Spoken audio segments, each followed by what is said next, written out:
Well, he's going to work on it. My problem is people who know me, when I joined the club 20 years ago, I've been legally blind that whole time.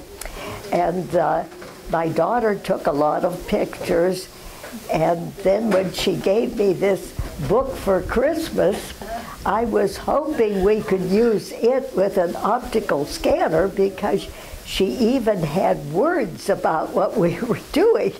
But they decided the slide projector was better. So if you can't understand me, just yell. Christmas before last, my daughter, I had moved to Longview because my daughter and her family lived here, and my son and his family are in Southern California. Well, about 6 or 7 years ago, she came to me and she said, "Mom, we've decided we're going to look for a place in Seattle. Are you going to follow us up there?" And I said, "No, I like Longview. I love the hiking club. I love my church. I love my neighbors. I don't want to go up there." Well, she moved up there anyway, and it's been a little hard. But when I was there for Christmas of 2018, she said, "Mom, do you have any place on your bucket list that you want to go to?" And I never hesitated. I said, "Yes, I do. My husband and I have been to see where his father was born in Northern Ireland, and he actually lived in the house where his mother was born in central Pennsylvania, and the family had lived there for 150 years or so. And my heritage is all German. And I've been to 3 of the towns where my grandparents were born. But the only grandparents I knew were Mother's mother and her mother, my grandma and my mutti, little mother. And where they had been born, at least where my great-grandma was born, it was Prussia. It was part of Germany, and it was near, not too far from Berlin. Well, it turns out by the time they emigrated in 1890 or something like that, it was Poland. And so we first, I said, "I want to go to Poznan in Poland."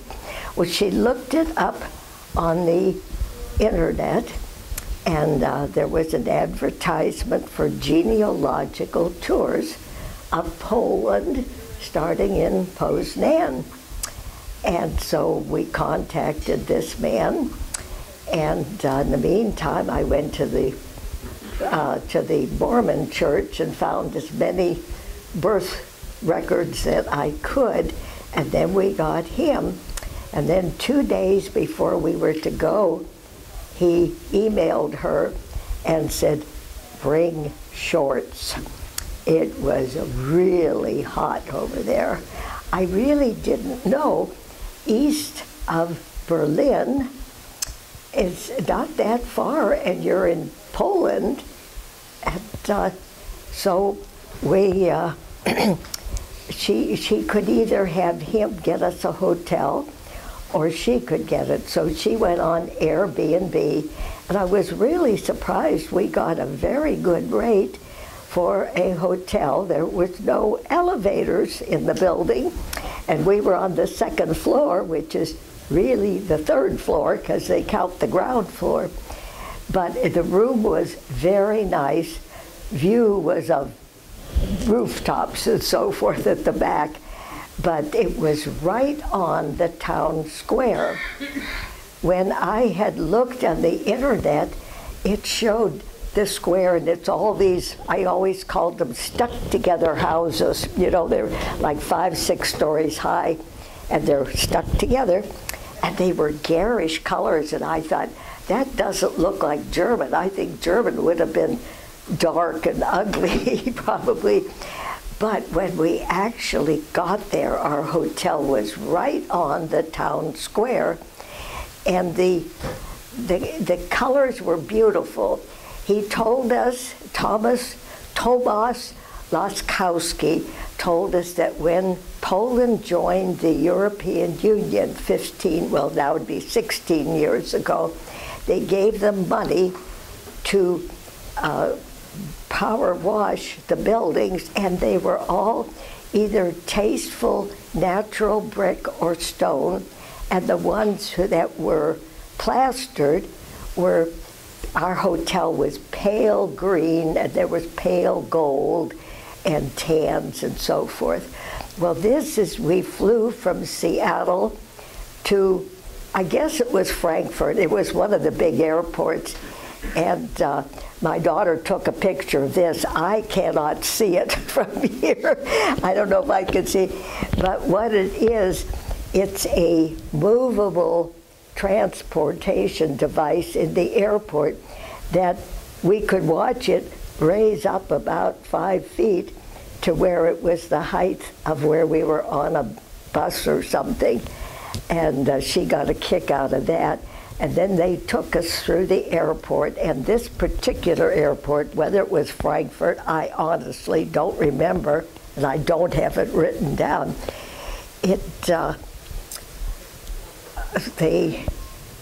There was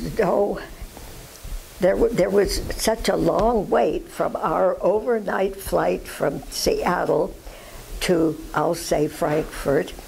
And then we had like 6 hours before we got a flight from Frankfurt to Poznan. And here they have, I always take a wheelchair because I am legally blind and it makes it easier. And so they took us to this special waiting room that, yeah, and they even had, let's say, kind of reclining seats, not soft, but better than sitting in a chair after sitting upright in a plane all night. So from here, we went into town if you want to. Turn around and this way and we'll see. Okay, because we want to see your face. What? Can you turn this way and still do it? Okay, good. All right. What? We can hear you better when we see your face. Oh, okay. Well, we can move to the town square then. Okay. And it was lovely, and every restaurant all around the square had eating facilities out in the square under awnings. And I did bring a. Well, these do not all agree with these. And so I think you can probably. Yeah, this. And just show several of these. We ate. Could you sit down then and see it better? I don't know. Just so you can see the pictures better. We ate our first evening meal outdoors under the awnings, and it was the food was excellent there. We really enjoyed it.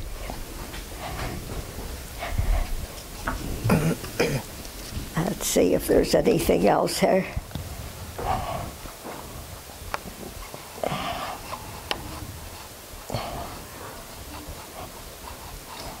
Well, I think we had no streetcars in front of our hotel. We had to walk about 2 blocks and had dinner another night in a big building there. And the bus could pick us up there. And the first day, Tomas took us mostly walking, and we'd get on a streetcar and go and see the different areas. Yeah, this is, you can go on to another.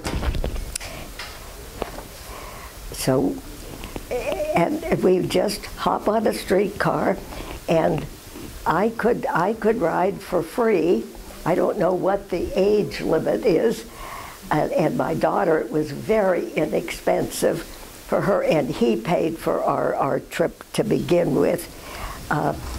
This is the type of building that they have lots of them around there. And so we just went all over the actual town itself. And yeah, this is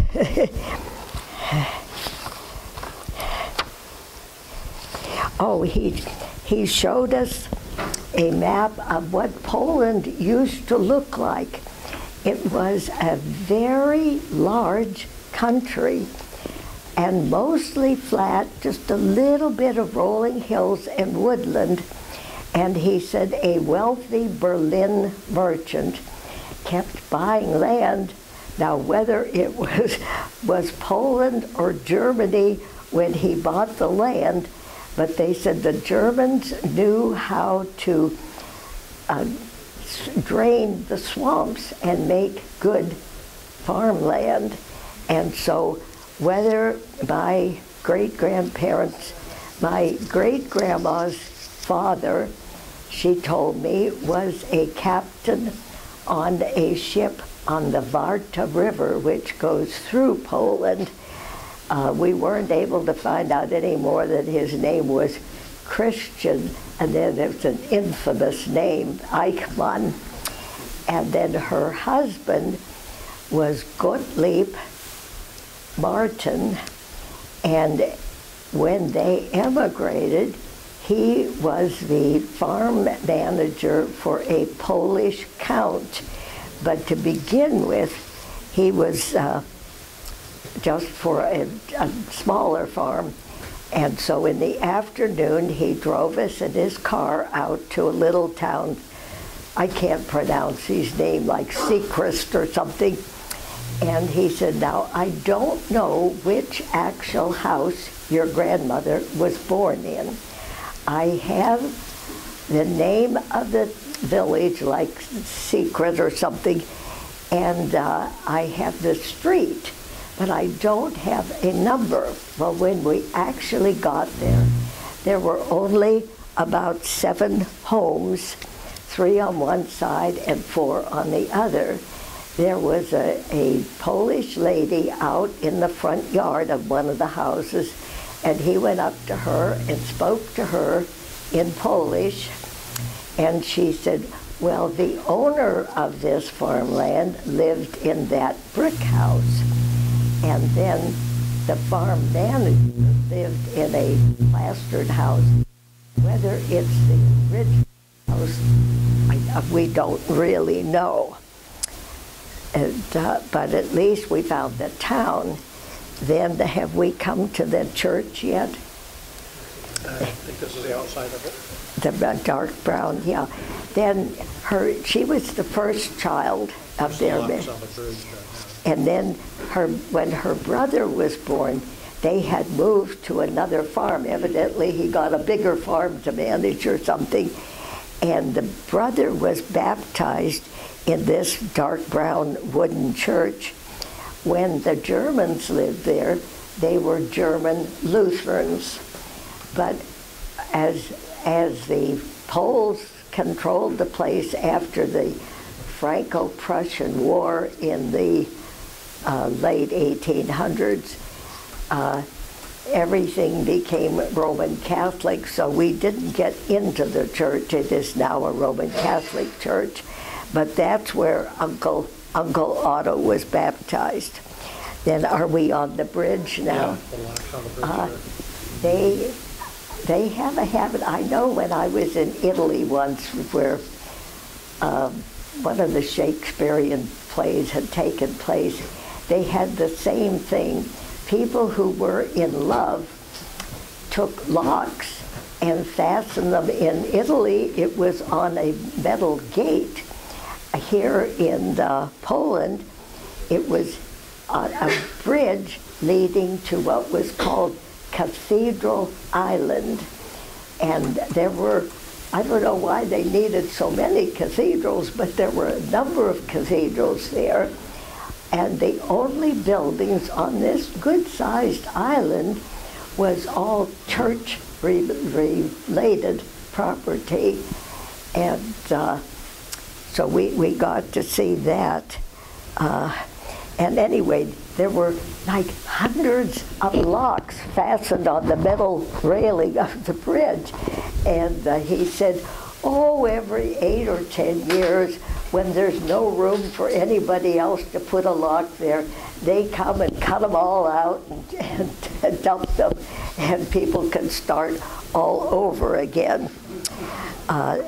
Then we went to, are we in the fancy building that is,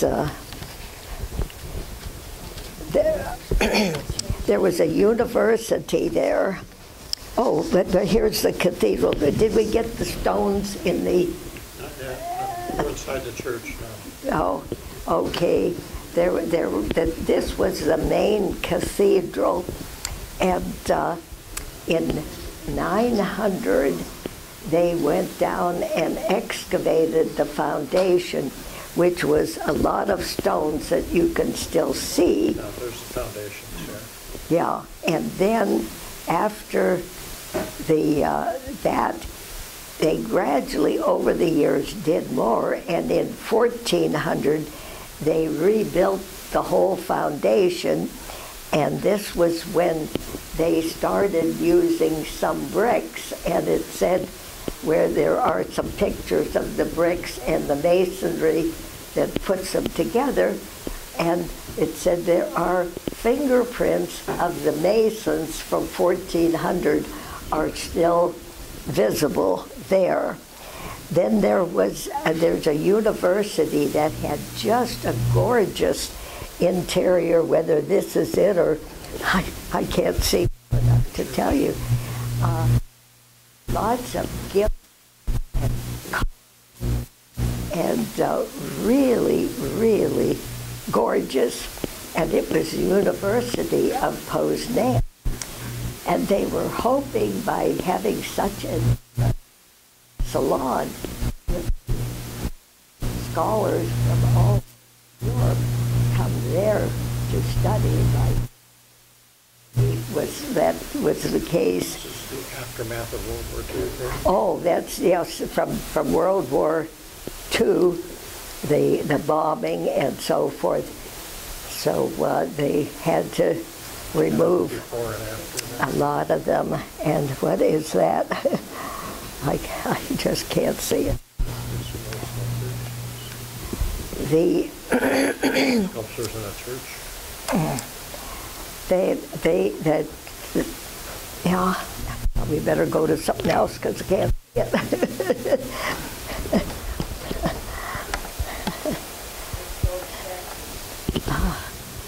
I'm sorry. The golden statues. That's the what. ceiling there. Oh yeah, that's that fancy seal.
you.